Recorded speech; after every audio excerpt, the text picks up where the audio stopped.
Imagine, if you will, a world in which wastewater, yes, the stuff you drain out of your sink, shower, dishwasher, and toilet, could provide you with the energy you need to power your home.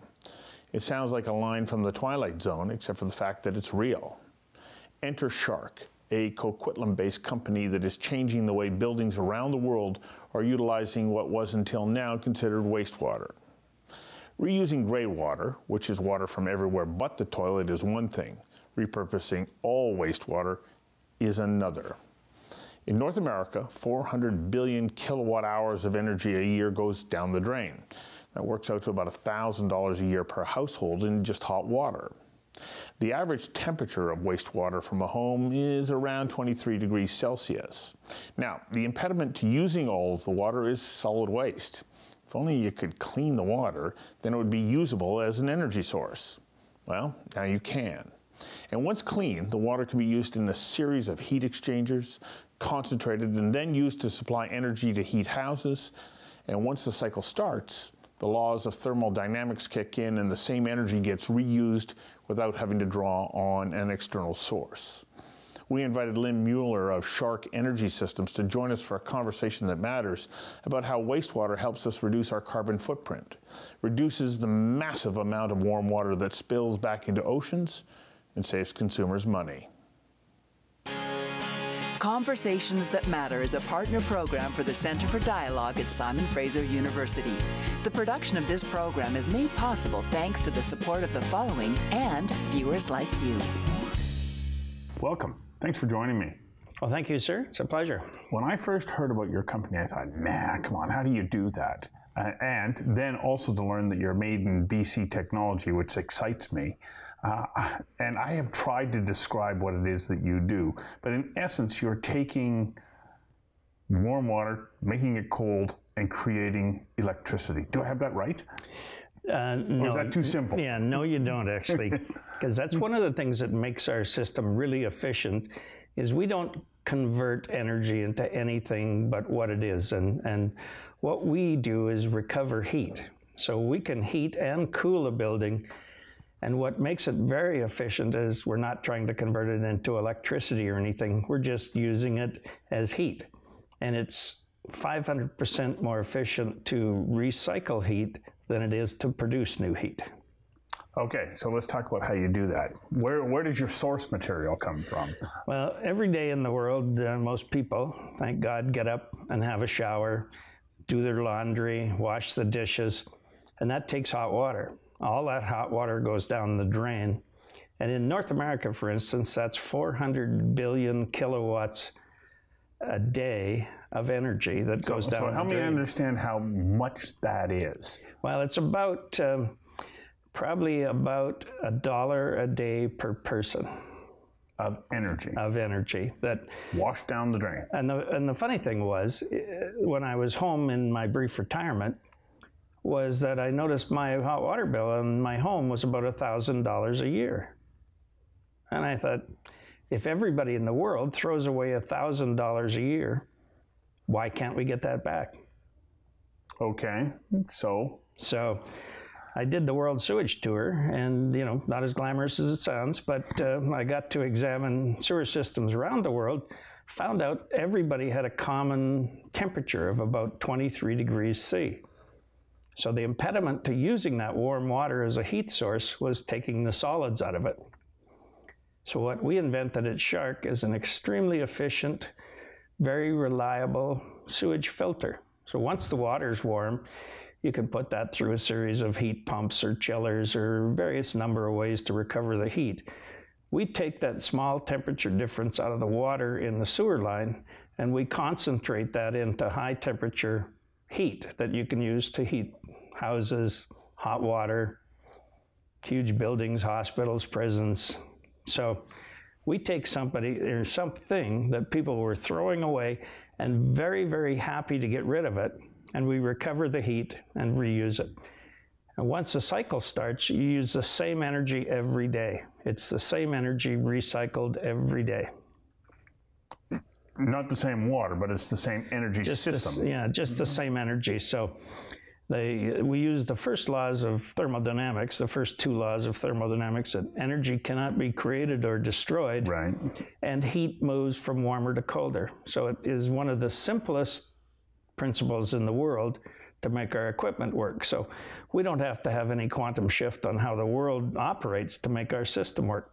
We know, it's gonna operate every day.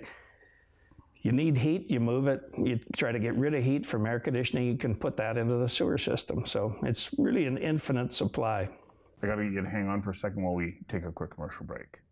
We'll be right back. Sorry for the interruption, but I need your help.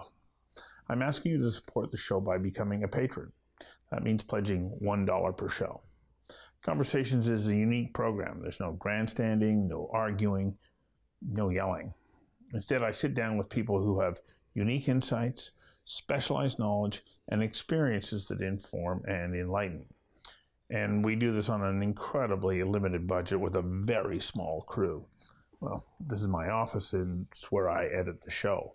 And then once it's ready, we give it away. So many different websites around the world are carrying the show, but they get it for free. They don't pay us. So I'm asking you to pledge $1 per show by going to patreon.com/conversations that matter. Thanks. We want to keep producing conversations, and with your help, we can. Now let's get back to the show. For somebody like me, I don't work in the, HVAC world, which in essence is what we're talking about, right? Yep. Heating and air conditioning. And for me to visualize how this works, it's difficult for me to wrap my mind around it and say, okay, you're taking water, okay, I get it, goes down the drain, and then you clean it up and not really doing anything too mechanical. You're taking that heat and then reusing it.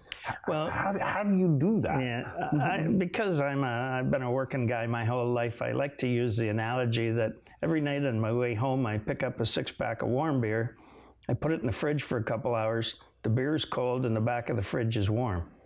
That's a heat pump. You've taken the heat out of that warm beer and you've moved it to the back of the fridge.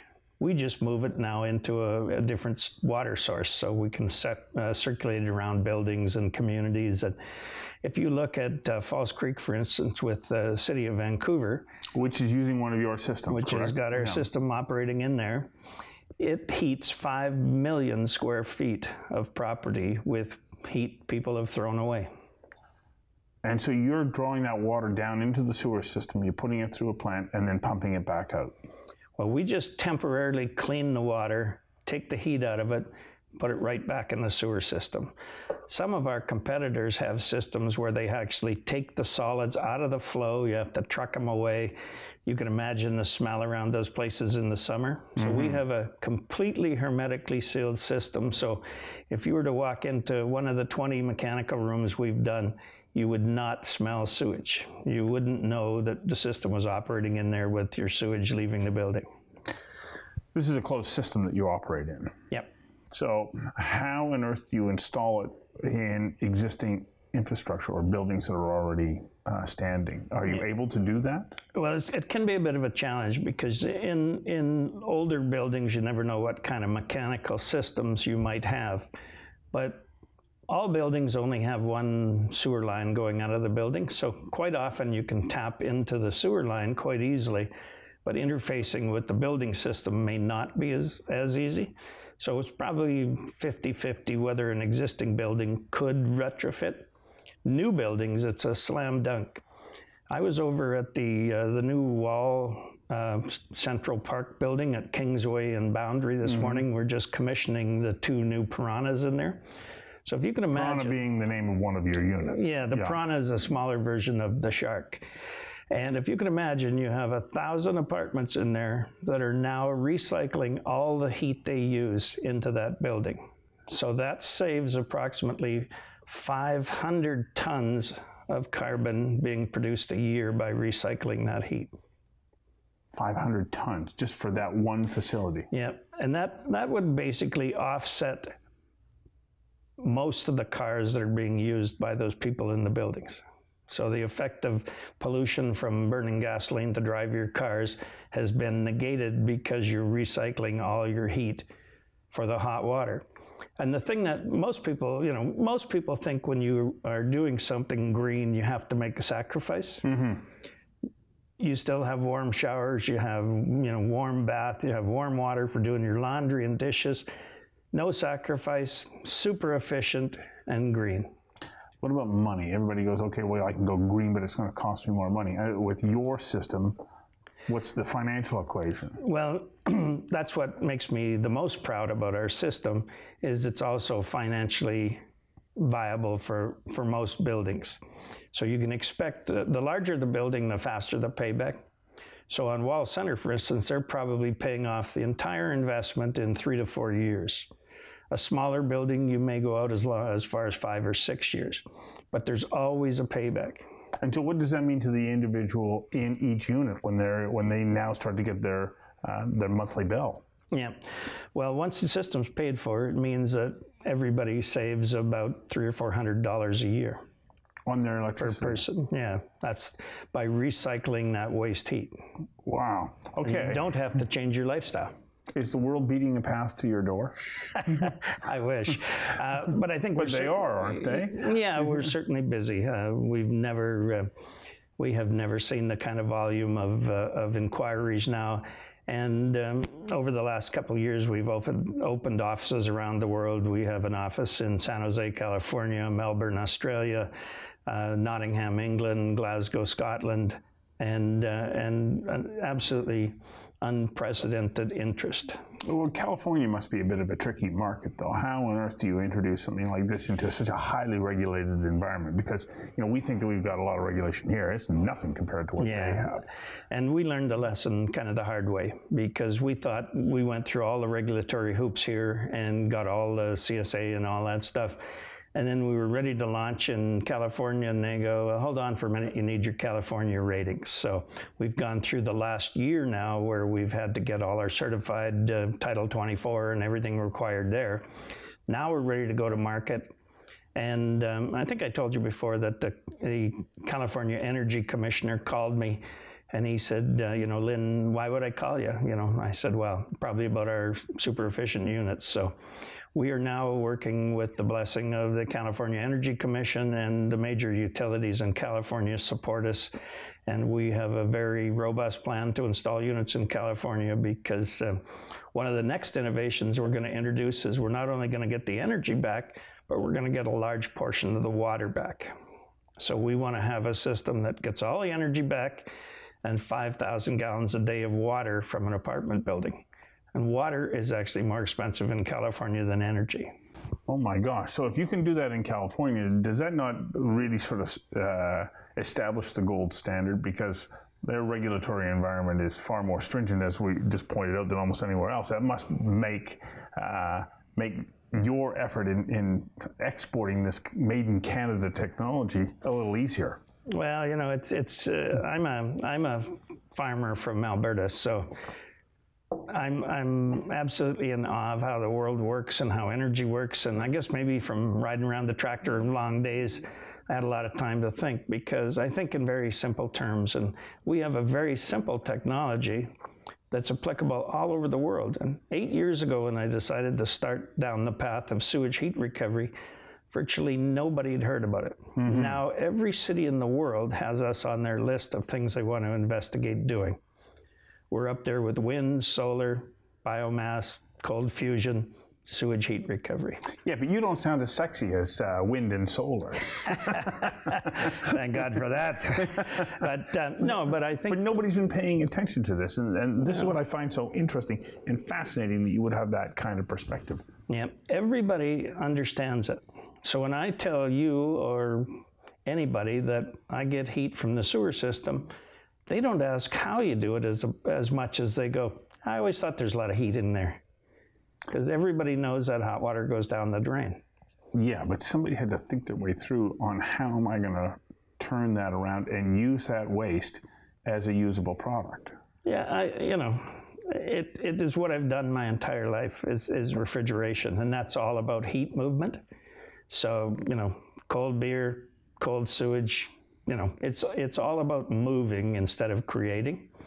And it's just, One of the highlights of my career actually now is that there's a museum in Scotland called the Kelvin Grove Museum. It's named after the fellow that invented the Kelvin temperature scale and heat pumps. So the building is 1,200 years old, and we're putting one of our systems in there to heat the Kelvin Grove Museum. So, you know, learning about that as a young person in refrigeration school to now heat his museum is a very cool thing. That's the highest possible compliment there is, isn't it? That's it. Now I got to go somewhere and die. But but it's an amazing opportunity. In the world, every year there's 938 trillion liters a year of sewage that goes down the drain, and it makes its way to the oceans and rivers of the world. I can't fathom what the scale of that is. It's a lot. And if you think of just the United States, for instance, the hot water that goes down the drain in the United States is enough heat to melt 12 trillion tons of ice. So if you think of global warming and you're dumping enough heat into the ocean to melt 12 trillion tons of ice, you know, that's significant. Wow, and so you're keeping that heat out of the oceans. Absolutely. Which we all recognize that the warming temperatures in the ocean is something that is a real challenge.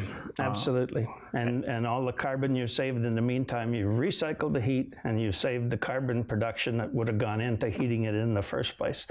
So I think, you know, I have now 2 granddaughters that are absolutely the light of my life. And I'm entering my golden years, and I'm not worried about this planet for myself, but I'm going to do everything I can to make sure they have a better chance of having a long and happy life. What I also like about this is, yes, it's a great environmental contributor, but you're also creating jobs here. You've been in business in British Columbia for how long now? 8 years now, so. And your staff has grown to what? Well, we have about 30 right now.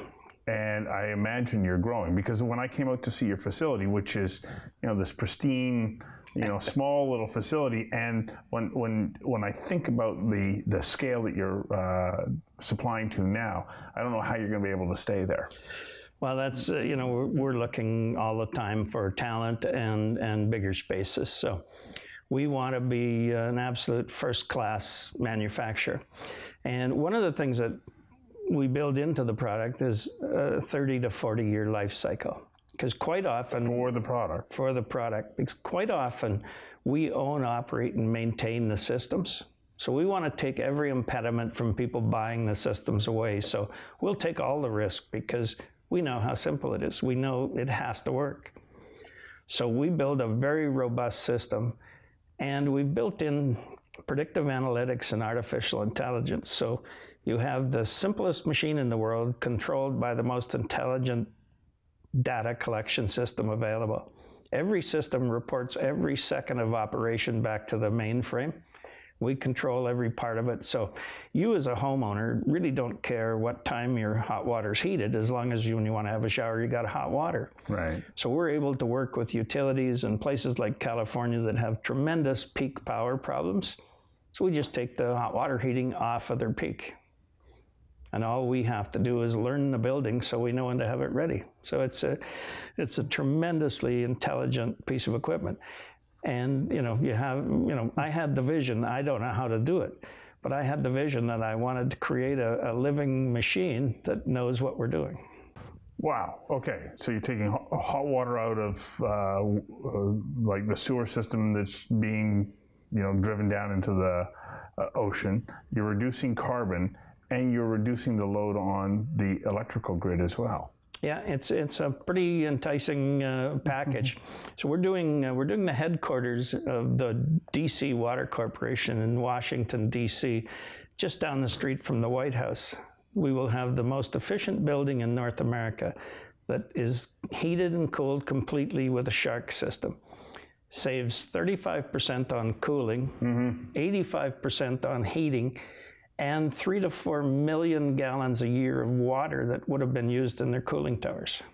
Wow. So does this fit into, or how does this fit into a model of passive housing?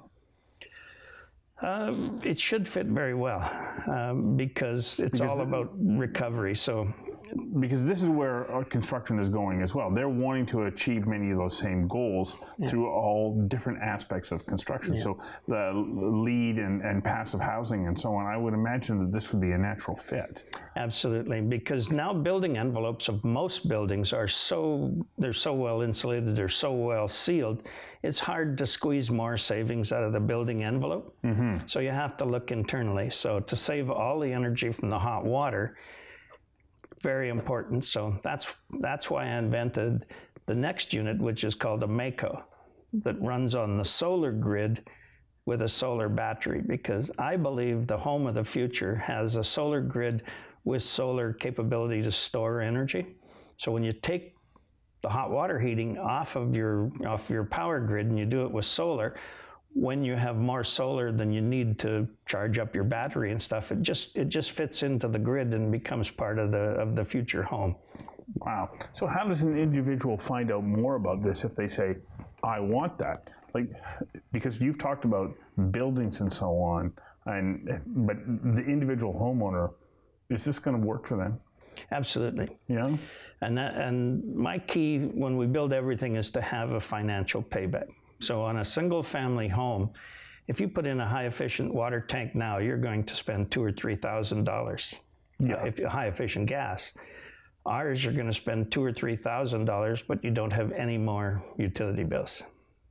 So the payback is in 3 to 4 years, and you've recovered all your money for the system, and you get 20 years of free operation. And are those units available? I'm thinking because you're still early days and you're going after a larger, more commercialized market to date. Can an individual, because I foresee a day when somebody will say, well, I want that, where do I go get it? Do I go down to my Home Depot the same way I do for my hot water tank? The Mako's in prototype stage. So we have it working in half a dozen homes around Vancouver. So my goal is to have that tank available within the next year. But I don't want to just build a tank like everybody else builds.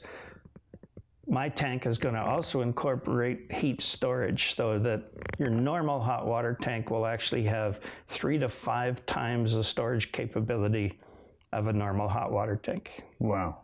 And you're going to keep the company here in British Columbia, right? Absolutely. All right. Fiercely Canadian and very proud of what our guys are doing. And we have an amazing team.